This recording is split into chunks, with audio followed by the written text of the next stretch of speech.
Hello, welcome to Technical Founders. My name is Carlos Lara, software engineer and entrepreneur, and in this video, we'll be examining the final step of the customer discovery step in the customer development process. And this is phase 4, and it's called verify.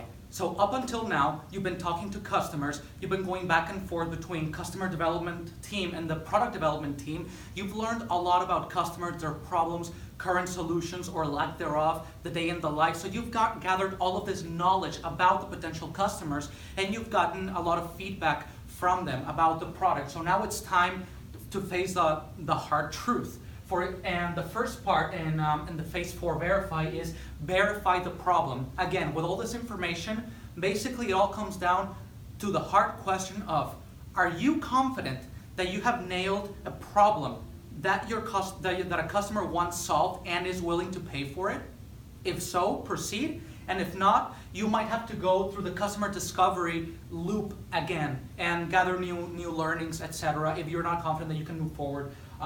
If there's not a problem, of course, there's no point in building a company, a product, if there's no problem to be solved. So you need to make sure that verify that there is an actual problem that needs to be solved and that potential customers, are willing to pay for.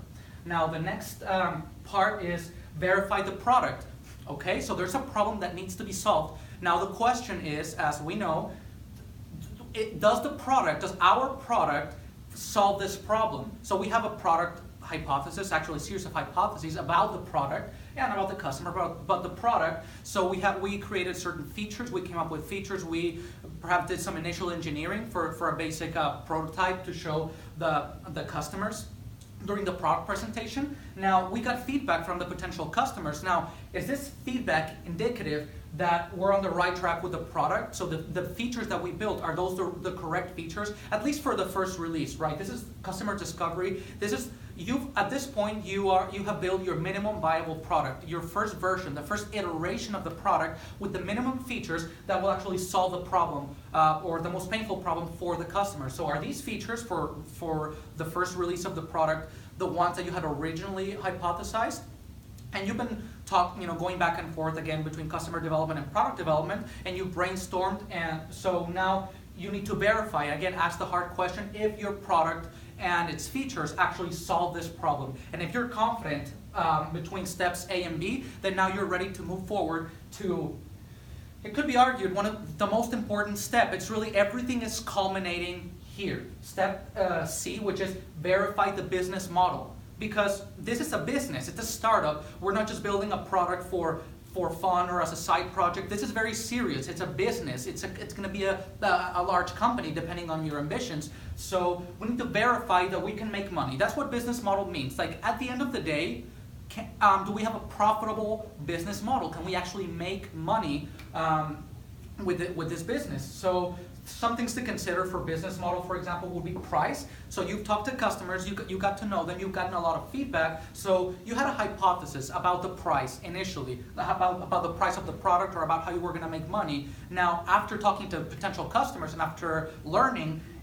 is that still the same? Did it change? So it's just something to consider. These are programming languages. If we would just, for this step, we can think of it as a function, and these are the parameters that we input into the function. So for example, price, okay? So that's one of the things to consider. We have a price that we can sell at. The lifetime value of the customer. I mean, obviously at this point we don't know. We haven't started selling the product specifically yet. That's coming in the next step. But we can have an idea of the lifetime value of the customer because we've been talking to the customer. We already have an idea of whether they are going to purchase the product again, how long they might stay for. This is a painful problem and there's no other solutions, or you're the best solution. For example, they might stay for a long time because they need this problem solved. So based on everything you've learned, you can have an idea. You have a more refined hypothesis about the lifetime value of the customer. Now, customer acquisition cost, another thing. You haven't sold the product, but again, after talking to customers, you can have an idea of how much it would take to acquire that customer, because they told you what do they do. You know the day in the life of the customer. You know pretty much everything about the customer at this point. If you've been asking the right questions, have been really interested in learning everything there is to know about the customer, then you know whether they're on social media, which ones, whether they read magazines, whether they go to conferences, trade shows. So you know or you have an idea of how you could reach this customer, and then you can investigate and see how much it would actually cost you to acquire. Again, a hypothesis, but more refined now, because now you know more fundamental truths about the potential customer. So another is the distribution channel, again, because you know the customer, you know where they shop, you know how they learn about new products, etc., services. So now you have an idea of what will be the distribution channel to reach this customer. Sales cycles, the easiest example is if you're doing B2B. If you're a business, a startup, a company selling to other businesses, could be enterprise software or small businesses, it doesn't matter. There's a very clear sales cycle. So from the moment you could do cold calling. I believe in cold calling 2.0, according to predictable revenue for B2B sales, but there's a sales cycle. From the moment that the customer knows you exist, or you're just trying to get in touch with the customer so they're aware of your existence. So there's a sales cycle here, and it takes time for the customer to go from awareness or into interest, etc., until they've actually purchased the product. So how long is a sales cycle? It could be 1 week, 1 month, 1 year. How long is the sales cycle? So after talking to customers, because to actually get meetings with these customers, especially if you're doing B2B to other businesses, you actually have to call them. You had to get introductions somehow. You had to get in touch with the potential customer. So now you have an idea. So how long did it take you to reach the customer? And you can compare referrals versus cold calls. They don't know you. They don't know you exist, and you're trying to get in touch with them. Obviously, that's going to take a little bit longer, but you need to know, and you're going to have a much better idea at this point, when at the point where you're verifying the business model, because this is very important. Because if the sales cycle is 1 year, you need to plan for that. Very, very important. Market size. Again, also by talking to customers, you're getting an idea now what is the market size. I mean, depending on the type of startup you have, you might be creating a new market, or you might be extending an existing market. And by the way, if you haven't watched the video, the 4 types of startup markets, I highly recommend it. I explain the 4 types of markets for new companies, for startups. But depending on your market, then you are going to be able to verify, at least preliminarily, what is the market size, and have some good idea based, again, on all this knowledge and all these things that you've learned. So market size. And then it all comes down, this step, verify the business model, really comes down to the key question. Do we have a profitable business model? Can we make money? And I mean, there's some business models take a long time to make money. I mean, obviously Uber, Amazon, there's examples of, there's some business models that inherently is going to take a long time, especially if they keep expanding, etc. But it's just something you need to know. You need to see profitability in the horizon. You need to see it somewhere. Because if you can never become profitable, ever, then you're always going to be losing money, and this is not going to be sustainable. Because it happens, this can happen, that you have a problem, a painful problem that a customer wants solved and is willing to pay for, and you have the right product, but you just can't make money.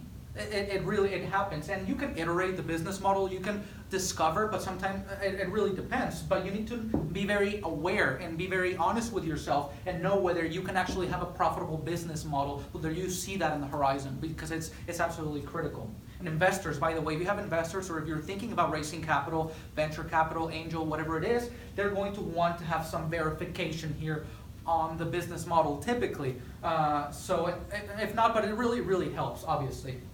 And so once you're comfortable that you have a profitable business model, you have a product that solves a problem, and the problem is painful enough and the customer is willing to pay for it, now the last step, step D, is iterate or exit. So you have all this information in front of you, all these learnings, all of this, and now you can decide whether, well, I need to go through customer discovery again. I need more learning. This is not enough. I don't feel comfortable moving forward. Maybe you don't feel you actually nailed a problem, or a painful enough of a problem. Maybe you don't feel your product has the necessary features yet. Maybe you need to talk to customers further. Maybe the business model cannot be profitable. Maybe you need to figure out how you can maybe reduce costs, your cost structure. Somehow raise the price. I don't know. So it really depends on every business. So if you're not comfortable with these steps, you might want to decide to iterate. And iterate in this case means go through customer discovery again. And customer discovery is like a loop. You can go around it several times. You'll learn more every time. So you're getting closer and closer to finding out something that works here, a business that actually works. And if you don't want to continue at any point, you can just exit, for example. Because, for example, you might come to a point where you might have to pivot or change from, for example, a B2C consumer product to a B2B type of a company. And you might, personal preference, you might say, you might think, I don't want to build a B2B company, I really wanted a B2C, I want to sell a product to actual consumer. So for whatever reason it is, it really varies, you might just decide to just exit. And you can start customer discovery with a new idea, or iterate. And typically iterate is the best because you've learned, you've made all this progress. You can actually discover something. This is the formula. And this is kind of the lean startup hidden here. This is really the backbone of the lean startup, why it works. And again, if you haven't watched those videos, the lean startup series, I highly recommend it. It all comes together. Now, so this is the end. If you're ready to continue here in customer discovery, you verify everything, then you're able to move forward to the next step in the customer development process. And it's actually called customer validation. Is when you actually go ahead and sell the product and start validating and creating an actual sales roadmap. And we'll get into it in the next videos. But this is customer discovery. And if you get this right, this is the foundation for everything there is to come afterwards about your company. Your company, your startup, is built on the foundation of everything you learned in the customer discovery process. So thank you for watching. I hope you liked it. If you have any questions, any thoughts, any comments, please leave them at the bottom. Also, please subscribe so you're notified when the videos come out. And I'll see you next time.